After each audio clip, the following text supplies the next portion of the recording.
Good morning, and thank you to our music team. And magically, the drums reappeared today. Thank you, Thomas. Woo. So another man's moccasins. Today is all about our unity power of understanding. That phrase, never judge a man until you walk a mile in his moccasins, is from a poem written in 1895 by Mary Lathrop. And I just want to read to you a very small, I can only read a little bit here now. I just want to read a couple of phrases from her. Just for a moment, slip into his mind and traditions. See the world through his spirit and eyes before you cast a stone or falsely judge his condition. There it is, good. This phrase, before you judge a man, walk a mile in his moccasins, was the second stunning thing that I learned as a child. The first was when I first heard the golden rule, do unto others as you would have others do unto you. And I knew right then and there that was something we could live our lives by and make our world work. And this was the second one. Never judge someone until you've walked a mile in his moccasins. And this poem gave rise to a song in the 1970s by, of all people, Elvis Presley. And some of the lyrics from that song are, if I could be you, if you could be me for just 1 hour, if we could find a way to get inside each other's mind, if you could see you through my eyes instead of your ego, I believe you'd be surprised to see that you've been blind. Walk a mile in my shoes. Yeah, before you abuse, criticize, and accuse, walk a mile in my shoes. Now, there are people on reservations and out in the ghetto, and brother, there, but for the grace of God, go you and I. If I only had the wings of a little angel, don't you know, I'd fly to the top of a mountain, and then I'd cry, cry, cry. Walk a mile in my shoes before you abuse, criticize, and accuse. Now, we don't normally think of Elvis Presley as being a socially enlightened being, but he also had a big hit with In the Ghetto, remember that? So, walking in each other's shoes to me is the only way that we can overcome, or at least manage, all the polarities in our life. And our world right now is rife with polarities. Polarities are everywhere, because we live in a very complex world right now, don't we? In business, some businesses are centralizing in order to be more efficient, and some businesses are decentralizing in order to reach more people. It's growth versus profit. It's common examples of problems in the business world. But in our own lives, we have the same balance to maintain. Our work life versus our family life and our home life. We have liberal versus conservative politics. There's a natural tension that exists everywhere in our world. And it's always going to be there because that's the nature of life. But we humans are uncomfortable with tension, aren't we? We don't like tension. Tension is this, either of two balancing forces causing or tending to cause extension, or the stress resulting from the elongation of an elastic body. So tension is really all about stretching us, but we don't like it. We do not want to be stretched. We just plain don't like it. In fact, it makes us so uncomfortable that we call it a problem. Tension is a problem. And what do we do with problems? We solve them, don't we? We find ways to solve them. But what if we didn't see tension as a problem? Whatever polarity, whatever tension we have before us, what if we saw it as a natural and all-pervasive fact of life? And what if we learned to use it in a positive way? The same way we took the problem of gravity and used it in positive ways. The problem of electricity, of fire, and use it in elective ways, in a positive way. So the definition of polarity is two interdependent positions that are positively stated. And it's not always a problem.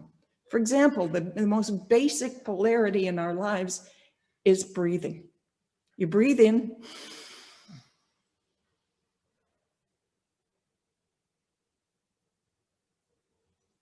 Breathe out. Oh, you have to breathe out, don't you? Those are polarities. They're part of one thing, breathing in and breathing out. That's the only way we can keep our life energy going. The only way we can stay alive is embrace both ends of that polarity. So you couldn't very well argue that breathing in is a whole lot better than breathing out, so we should get rid of breathing out. Okay? And so we deal with these polarities constantly in our lives, with organizational change, with theological dilemmas, talk about polarities, and raising our children and making our relationships work constantly. So what if we could learn to manage polarities, not as problems, but as tools to use in advancing civilization? If we could hone our natural ability to do that, it could change everything for us. We wouldn't have to join a cult or do illegal drugs or change our religion, none of that. Just have to be willing to expand our minds a little bit. So I'm going to ask Leslie now to put up a slide that I'm sure you've all seen before. This famous sketch of the one white goblet and two black faces. So some of us immediately see those two black faces on the sides, right? And some of us immediately saw that white goblet in the middle. Stephen's with the white goblet. And then we have to make the conscious effort to see the other one. Sometimes somebody has to point it out to us, because the human brain doesn't want to see the big picture all at once. It wants to flow back and forth in order to acknowledge both of them. So polarities show up in many, many different ways in our life, and we don't recognize them as two parts of a whole. For the most part, we only see one part, and we make that part the right part, right? Because I saw it. And so we make the other part the wrong part, because we love being right. Don't we just love being right? And we think that in order to be right, I have to make you wrong. Think about the implications of that. Is it possible we could both be right? And the big example that we're so conscious of today is this idea of politics and elections and things. And I think in Canada, we're so lucky that we have more than just two poles to choose from. We've got a few things in the middle that makes it a little mushy. But in the US, for instance, they got to choose this one or that one. Two ends of the polarity, and they're very polarized at the moment. So let's use generic words instead of liberal, conservative, or Republican, Democrat. Let's use left wing or left leaning and right wing. So my sense is, and yours might be totally different, but my general sense is that the main premise for right-wing politics is that everybody needs to be self-responsible and look after themselves. And I totally agree with that. Unity teaches us that. Teaches us that our thoughts and our actions are creative, and we create our own reality, and we have all these 12 powers as tools to use in order to do that, to be responsible for myself. That is absolutely and completely true. Left-wing politics, it seems to me, is based on the general premise that we must all take care of each other. Also totally true. Also a unity teaching, right? Both absolutely true. So the main thing we need to learn is that opposite poles can both be true at the same time. But we have a tendency to need to make one of them right and one of them wrong. So let's look at some of the aspects of these two poles in political. So I'll ask for that next slide. Great. It's just my understanding. You maybe totally have different views. It's just hypothetical, so bear with me. So my understanding is that right-wing politics is about self-responsibility, small government, less interference, lower taxes. They want a strong military defense. support big business to create jobs. The economy is important. And they tend to embrace one culture, as in the American melting pot. We're all equal and the same. That's got some great points to it. I can embrace some of those. Left wing generally wants to look after the poor and the sick and the disabled, protect the environment, minority rights, and equality and justice, maybe free education and Medicare. We don't even call it Medicare, do we? But they also, the next slide will show that while they have all those good points, they each also have a downside. So if you go too far into the right wing, everybody looks after themselves, you can devolve into survival of the fittest, which means the poor and the sick don't do well. It's exclusion when you get the American melting pot. People have a loss of their original culture. Big business is prioritized, so we end up with wage disparity and poverty. We've got a strong military. We could get aggressive with that and we could go to war. So there's a downside, but there's also a downside to the left one. You know, if you start giving too many pensions and welfare and EI and all that good stuff, we could devolve into that welfare state that the right-wing guys are afraid of. We could get to the point where too many people are saying, well, it's easier just to stay. I get more money to stay at home than I do to work, so I won't work. It could go there. We lose a lot of traditional jobs as we shut down the oil and gas industry and the insurance business and the big pharma business. We lose those jobs. We might devalue education if it's free. We might lose our religious freedoms. So on each side, there's an upside and a downside of every polarity. So what do? We elect a right-wing government and we get all excited about all the good things they're going to do to stimulate the economy. And that works for a little while, and then it devolves into that negative aspect. So what do? We elect a left-wing government, and that works well for a little while, and then so then we go back over here. And now, Leslie, you'll understand why I put up that slide with all the scribbling on it. Because all that scribbling demonstrates where we go when we're the upside of one devolve, then we go to the upside of the other and down. And guess what the figure looks like? It's an infinity figure, right? It goes on and on and on. So can we learn to manage those polarities so that we can find the common ground that makes both of us right? And it's not just politics, of course. It shows up in organizations. For instance, I'm a great one for getting the work done. And sometimes my colleagues would rather slow down a little bit and build healthy relationships, right? Which are you? Or are you both? But they're interdependent. We need to both build relationships and get the job done. Are we being flexible, or do we have structure? Or can we find the balance somewhere? Even in unity, we're always balancing that. There are always some people who say we need to get into the 21st century and attract the young people and live in the world that they're living in now. And others say, hey, we've been doing it this way in unity for 50 years and I ain't going to stop now. Look at our music. Every week we have Nico with his extraordinary talent plays a rockin' solo for us that leaves us with our jaws dropped. And we celebrate that and we enjoy that. And then last week, Nico couldn't come and he sent James. And at the last minute, I said to James, Nico usually does a solo for us. Are you up for that? And James sort of said, yeah, sure. And so James got the old Unity Wings of Song hymn book out and he put it up there and he played Abide, is it Abide with Me or Abide with Thee? One or the other. An old hymn, and he played it exactly and carefully and sensitively and beautifully as it was written. And people wept, because it reminded them of singing this song 50 years ago.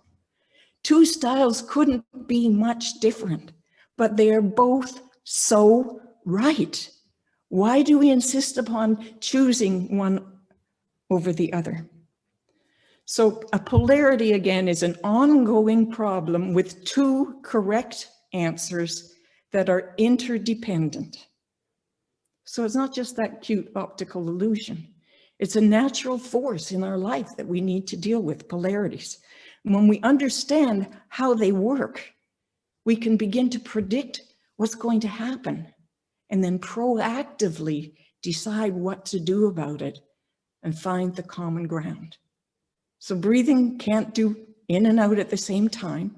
One pull feels good for a few seconds and then it becomes uncomfortable, which forces us to change, to shift back and forth. And life's all about that. Our only real choice is whether we're going to manage that flow back and forth in a positive, life-enhancing way, or whether we're going to just shift our uncomfortableness back and forth. Another important polarity is our personal relationships. If it's going well, it's because two people are constantly managing the flow between meeting our own needs and meeting the needs of our partners. In a healthy relationship, both partners look after themselves and the other. And when a relationship is going bad, it's often because one or both is either over-focused on their own needs, and they start feeling selfish and guilty and lonely, or they've over-focused on the other's needs at the expense of their own. And then they start feeling unappreciated and resentful and lonely, and the relationship fails. It also plays out in our larger organization. There's always one group that wants to stay the same and one group that wants to change. And we need to do it both. We need to do it both. Like religions, how often do we need, look at the whole process we've been going through for 50 years, whether or not to ordain women. That's still happening. There's still positions on both sides. Both is one aspect of a complex problem. And in any polarity, both groups have a valid fear, something that's very real to them, something they're afraid that this is going to lead to. And they also have a sincere value. So when we can understand when we're at odds with someone's position, what are they afraid of and what do they value? And if we can start to understand that, we can be more responsive to change in those shifts. We need to do it both. If we over-focus on our commonalities, we lose our distinctiveness. That's the downside, possibly, of globalization, is to assume that we're all the same. You know, mentioned earlier the American melting pot, I think it was in the 50s, Pierre Trudeau described Canada as the Canadian mosaic. So we do all come together, we can retain our individual differences and still be equal as Canadians. So how do I maintain my identity as part of a particular group, like Unity, with a particular set of beliefs, values, and behaviors, while also acknowledging my shared humanity with all people, with all faith paths? So we all have our own particular national and cultural and religious and ethnic truths, but we're also part of something so much bigger than any group can express on its own. We all need to come together to cherish being part of a global community, but also cherishing that which makes each of us unique, that which makes you, you. And I think that's about all I'm going to say about that. I think we've got a song up next.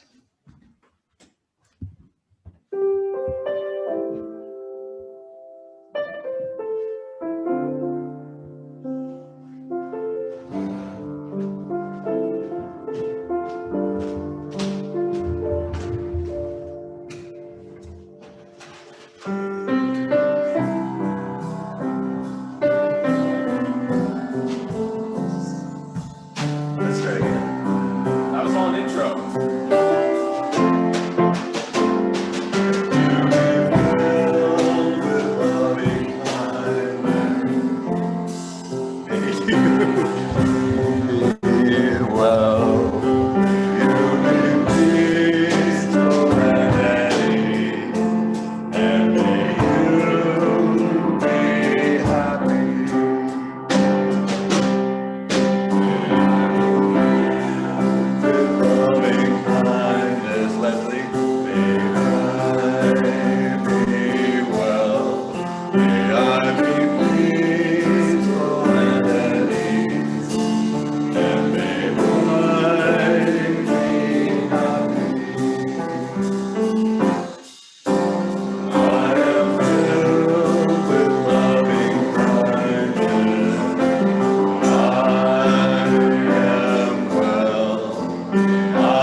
would you join me now in meditation?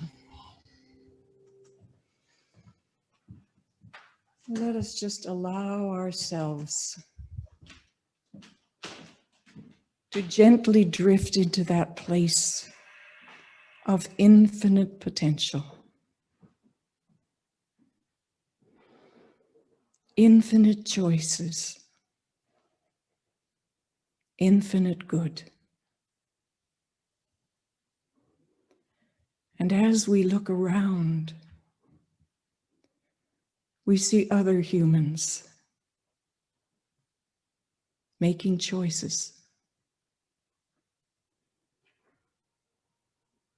realizing their potential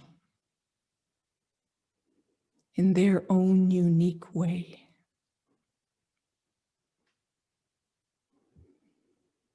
Like golden threads. And as they knit themselves together, creating a garment of great beauty.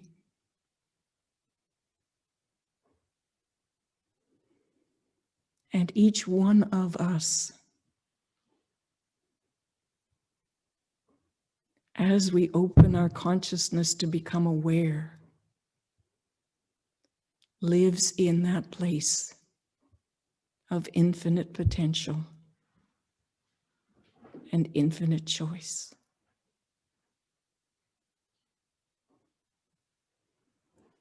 We consciously knit up each stitch in the garment of our lives.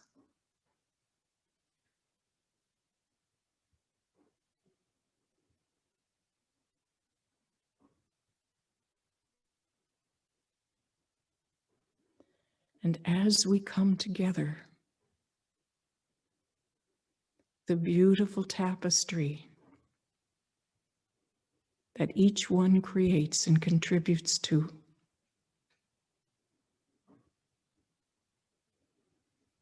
creates a spectacular, lovely, gorgeous picture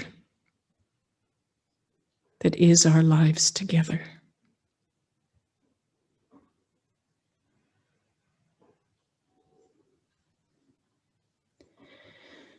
May we be filled with loving kindness. May we be happy. And so it is. Amen.